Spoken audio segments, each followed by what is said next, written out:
Welcome to the CharlottePreps.tv High School Football Report, powered by Ortho, Carolina. I'm Tripp Roakes, and I'm here today with my partner, Tim Winters. We're going to take a look back at last week's games, look ahead to next week, and preview our Ortho 8, our rankings of the top 8 teams in the area. Tim, let's get things started with two really strong football teams down in Union County that got together on Friday night. Absolutely. The Monroe Redhawks at Weddington Stadium to face off against the Weddington Warriors. Both teams coming into the game unbeaten with stout defenses, and something would have to break, and it did early on for the Weddington Warriors. Jumping out to a 7-0 lead on this Joe Bench 27-yard touchdown reception from Grayson Willingham. And after a Keith Duncan field goal, Willingham scored on this 6-yard keeper to put Weddington up at the half, 17-0. Monroe's fortunes changed early in the third quarter when Zephaniah Wall hit Jadarius McManus in stride for this 57-yard touchdown bomb that put Monroe on the scoreboard, now trailing Weddington 17-7. Midway through the quarter, Wall hit McManus once again, this time a 94-yard TD connection. Wall finished the night 17 for 31 for 313 yards passing and 5 TDs. Weddington's lead was now cut to 17-14. It didn't take long for Weddington to strike back. Christian Sanchez, the Warriors' top back, sprinted up the middle, raced to the end zone for the 71-yard touchdown run that extended Weddington's lead to 24-14. Monroe didn't back down. Wall hit Jalen Nixon out in the flat, and the senior wideout stretched out over the goal line to pull Monroe back to within 3, 24-21 Weddington. One thing Monroe has lacked over the last few years has been a kicker, and they have one now in Brian Diaz. He nailed a 35-yard field goal in the last minute of regulation to force the game into overtime. Both teams traded touchdowns in the first 2 overtimes, and Monroe's Braxton Knotts gave Monroe the 45-38 lead in the third OT with this 10-yard TD run, and the Redhawks' best DB, Desmond Robinson, sealed the victory with this INT in the third OT to give Monroe a dramatic 45-38 win on the road in Weddington.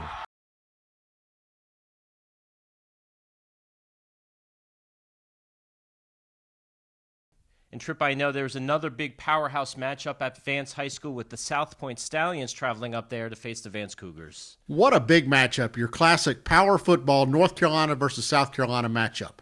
Coming into this game, Vance was sitting atop our Ortho 8, but let's see what happened on the field. Vance scored first on a 65-yard touchdown pass from Kingsley Afedi to Nate Jones. The Stallions then struck gold with a 90-yard halfback touchdown pass, followed by 2 more touchdowns to take a 21-7 lead. Vance then turned up the wick with a trifecta of touchdowns, including a 27-yard touchdown pass caught by Miles Dorn, leading the Cougars to a 27-21 lead. The second half scoring slowed down as the rain began to hit at the Vance High football field. Then South Pointe went on a trifecta run of their own, scoring 3 more touchdowns to take a 41-27 lead. A Vance Ifedi touchdown pass cut the South Pointe lead to 7 before time finally ran out on Vance. Final score from Vance High School, South Pointe wins 41-34.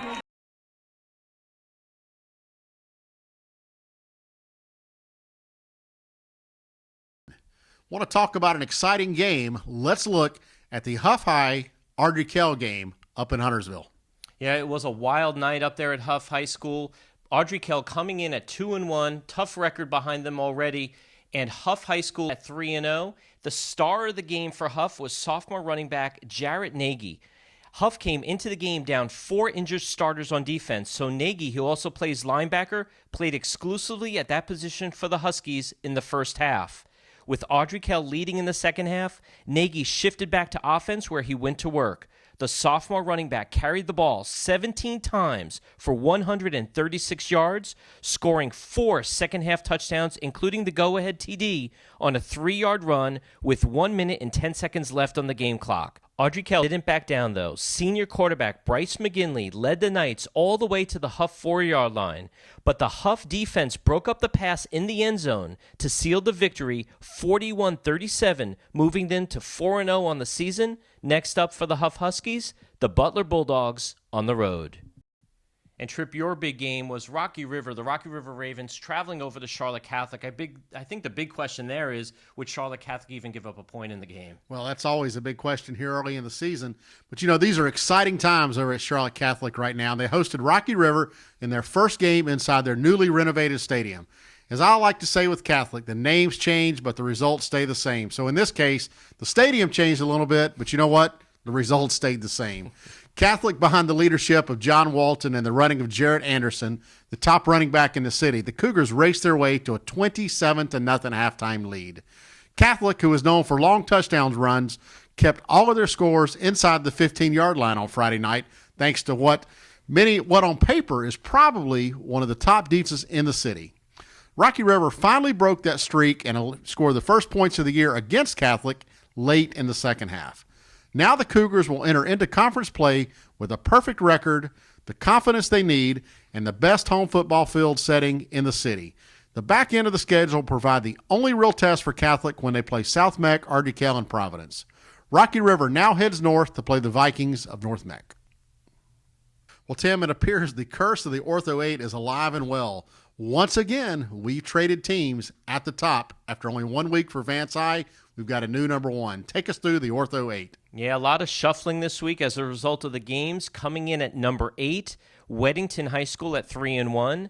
South Meck, still perfect with that 4-0 record, coming in at number 7. You have the Huff Huskies, as we said earlier. They are 4-0. They come in at the number 6th slot. And the Monroe Redhawks with the big entry all the way to number 5 with their impressive win over Weddington and 3 other 3A schools on the season. They come in 4-0 at the number 5 position. They follow the Butler Bulldogs coming in at number 4 with the 3-1 record. And then you have the Vance Cougars as a result of their loss. They come in at number 3 at 3-1. Mallard Creek with their 70-0 drubbing over Garinger at the number 2 spot. And then Charlotte Catholic with their win against Rocky River and their impressive defensive stand the entire season. They are our number 1 team for the week. Tim, let's begin to take a look at next Friday night's action for Week 5 of the high school football season. I know there's one game you're really going to watch, and I know I've got my eye on that as well. Sun Valley is going to travel up into the Myers Park, South Park area to play Myers Park High School. What do you think will happen there? Yeah, it should be an interesting battle between these two teams. Sun Valley with a very potent offense against a very good Myers Park team. This is a game Scott Chadwick, formerly coaching in Union County with Marvin Ridge, facing off against a former conference rival against Sun Valley. So it should make for an interesting matchup for those two teams on Friday night.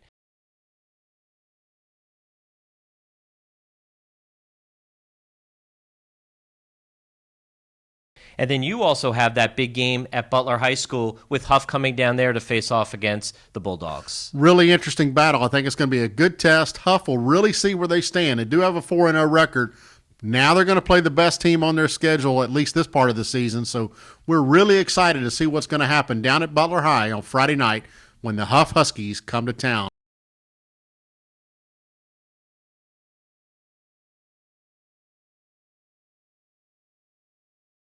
Tim, an exciting game going on at Mallard Creek on Friday night.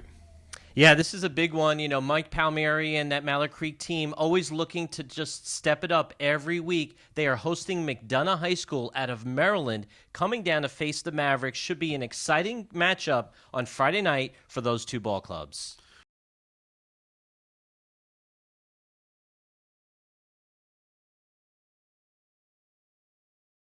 Well, that's going to do it for us here at the Week 5 of the CharlottePreps.tv High School Football Report.